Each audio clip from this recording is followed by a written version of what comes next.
Welcome to Channel 5 News.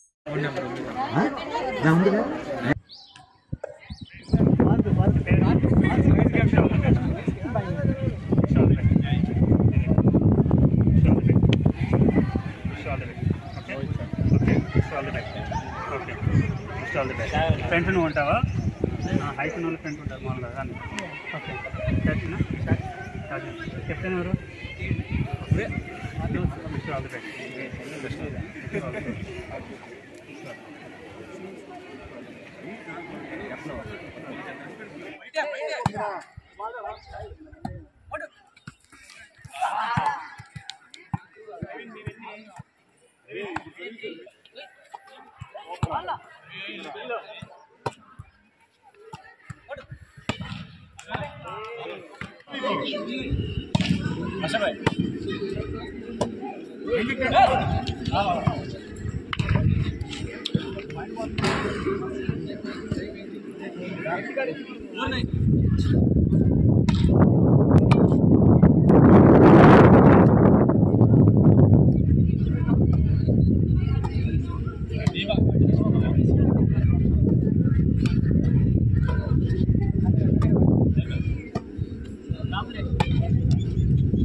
Kavali DBS engineering college correspondent, మాకు అత్యంత సన్నిహితులు తామశెట్టి సుధీర్ నాయుడు గారు, అడ్మినిస్ట్రేటివ్ ఆఫీసర్ రమేష్ గారు, ప్రిన్సిపాల్ టీవీ రావు వారి ఆధ్వర్యంలో వాళ్ళ సహకారంతో యువ కేంద్రం, నెహ్రూ యువ కేంద్రం నెల్లూరు కోఆర్డినేటర్ మహేందర్ రెడ్డి గారి యొక్క సహకారంతో DBS కాలేజీలో విద్యార్థులకు ఆటల పోటీలు నిర్వహించడం జరిగింది. నెహ్రూ యువ కేంద్రం గవర్నమెంట్ ఆఫ్ ఇండియా ఆ సంస్థ ద్వారా నెల్లూరులో జరుగుతున్నటువంటి మంచి సంస్థ. మరి ప్రియదర్శిని మహిళా మండలి వ్యవస్థాపక అధ్యక్షురాలు SK ఖాదర్బీకి వారు ఆదేశాలు ఇచ్చి, మీరు మంచి ఇంజనీరింగ్ కాలేజీ నందు ఈ కార్యక్రమం నిర్వర్తించండి, వారికి సర్టిఫికేట్సు, మరి ఆ కాలేజీకి మెమోంటోస్ ఇవన్నీ ఇవ్వటం కూడా జరుగుతుంది అని చెప్పి ఆ ఖాదర్బీ గారికి చెప్పిన సందర్భంలో, ఈ నేపథ్యంలో ఈరోజు DBS ఇంజనీరింగ్ కాలేజీలో మేము ఈ కార్యక్రమాలు ఏర్పాటు చేయడం జరిగింది. బాలురు బాలికలు వారు మనకు పూర్తి సహాయ సహకారాలు అందించారు.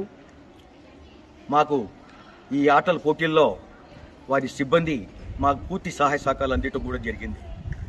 ముఖ్యంగా మా కావల్లో ఉన్నటువంటి స్వచ్ఛంద సంస్థలు ఎన్నో సామాజిక సేవా కార్యక్రమాల్లో ముందుంటూ ఎన్నెన్నో కార్యక్రమాలు చేస్తూ ఈరోజు జిల్లాలోనే కావలి ప్రథమ స్థానంలో నిలిచిందంటే చాలా సంతోషకరమైన విషయము, చాలా గొప్ప విషయం కూడా మేము తెలియజేసుకుంటున్నాం.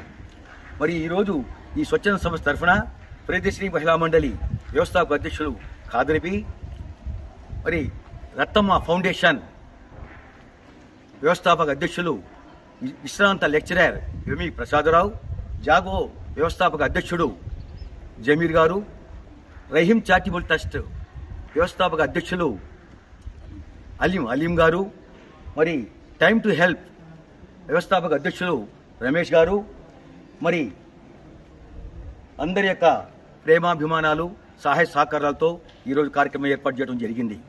మరి మహేందర్ రెడ్డి గారికి మీరు రాబో రోజుల్లో కూడా మీరు మంచి మంచి కార్యక్రమాలు చేయాల్సింది మీరు ముందుగా మాకు చెప్తే మేము మా యొక్క సహాయ సహకారాలతో పాటు మా యొక్క ప్రేమాభిమానాలు కూడా మీకు రుచి చూపిస్తాం.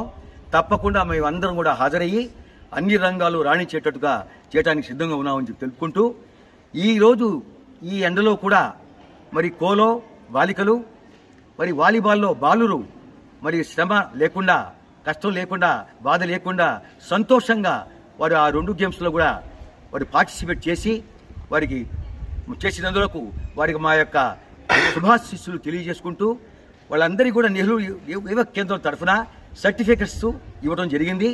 ఆ కాలేజీకి కూడా మెమోంటోస్ కూడా ఇవ్వడం జరిగింది. ముఖ్యంగా ఈ స్పోర్ట్స్ అండ్ గేమ్స్ పెట్టడానికి ముఖ్య కారణం ఏంటంటే, యువత ఇప్పుడు ప్రజెంట్ ఉన్న సిచ్యువేషన్లో టెక్నాలజీని మనం ఎక్కువ యూటిలైజ్ చేసుకుంటున్నాం. దాని ద్వారా శారీరక శ్రమ అనేది తగ్గిపోతుంది. దానివల్ల మనకి ఇమ్యూనిటీ పవర్ అనేది కూడా తగ్గడం వల్ల పిల్లల్ని కొద్దిగా ప్రోత్సహించి ఈ స్పోర్ట్స్ మీద, గేమ్స్ మీద కొద్దిగా ఇంట్రెస్ట్ పెట్టేటట్టు చేస్తే వాళ్ళు కూడా కొద్దిగా ఆరోగ్యంగా ఉంటారు. అలాగే ఇమ్యూనిటీ పవర్ పెరుగుతుందని, దాంతోపాటు కష్టం అనేది తెలిసినప్పుడు మనము ఎన్నైనా ఎదుర్కోవడానికి మనకు మనోధైర్యం ఉంటుంది. కాబట్టి ఈ విషయాలన్నింటినీ దృష్టిలో పెట్టుకొని ప్రతి సంవత్సరం మన స్పోర్ట్స్ ఈవెంట్ బ్లాక్ లెవెల్లో జరగడం జరుగుతుంది. దాని తర్వాత డిస్ట్రిక్ట్ లెవెల్లో పెట్టడం కూడా జరుగుతుంది. ముఖ్యంగా ఇప్పుడున్న యువత ముఖ్యంగా ఈ స్పోర్ట్స్ మీద కొద్దిగా అవగాహన కలిగి ఉండి ఉదయం పూట, సాయంత్రం పూట రోజు ఒక అరగంట అయినా మీరు ఆడడానికి ప్రయత్నం చేయండి. మనం ఎక్కువ ఇప్పుడు మొబైల్, సిస్టమ్ గేమ్స్ ఆడుతున్నాం. వాటిని వదిలి మనం గ్రౌండ్కి వచ్చి కాసేపు ఆడితే చాలా బాగుంటుందని నా ఉద్దేశం. కాబట్టి పిల్లలు చాలా యాక్టివ్గా ఉన్నారు. కాకపోతే ఇంకొద్ది యాక్టివ్గా ఉండాల్సింది. ఎందుకంటే మనకి గేమ్స్ ఆడేటప్పుడు చిరుతలో ఉన్న పవర్ మనకి రావాలి. కాకపోతే మనము ఎందుకంటే కొద్ది కాలు నొప్పి వస్తుందనో, చేయి నొప్పి వస్తుందనో ఆపేస్తున్నాం. కాకపోతే చిరుత కంటే పవర్ఫుల్గా మనం ఉండాలి. కాబట్టి అలా ఉండాలంటే ముఖ్యంగా రోజు మనం ప్రాక్టీస్ చేయాలి. ప్రాక్టీస్ చేయడంతో పాటు ఆ మెలకువలు నేర్చుకోవడానికి టీం వర్క్స్ ఎప్పుడు చేస్తున్నారు. టీంతో పాటు ఆడుతుంటే మనకు ఆ మెలకువలు రావడానికి అవకాశం ఉంటుంది. అలాగే ముఖ్యంగా మనకి చదువుతో పాటు ఆల్రౌండ్ డెవలప్మెంట్ అనేది చాలా అవసరం.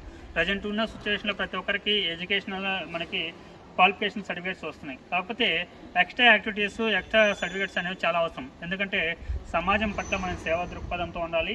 అలాగే సమాజానికి మనం ఏదైనా నేర్పించే రీతిగా ప్రతి ఒక్కరు ముందుగా అడిగేయాలని, విద్యా దశలోనే మనకు వచ్చిన అవకాశాలను సద్వినియోగం చేసుకొని మనం ముందుకెళ్లాలని ప్రతి ఒక్కరికి విద్యార్థులకు ప్రత్యేక అభినందనలు తెలియజేస్తూ, ఈ సందర్భంగా ఈ ఈవెంట్స్లో పార్టిసిపేట్ చేసిన ప్రతి ఒక్క విద్యార్థికి ప్రత్యేక అభినందనలు తెలియజేస్తూ, ముఖ్యంగా కాలేజీ కరస్పాండెంట్ గారికి, అలాగే ఏఓ గారికి, అలాగే ఎన్జిఓ మిత్రులకి ప్రతి ఒక్కరికి ధన్యవాదాలు తెలియజేస్తాను.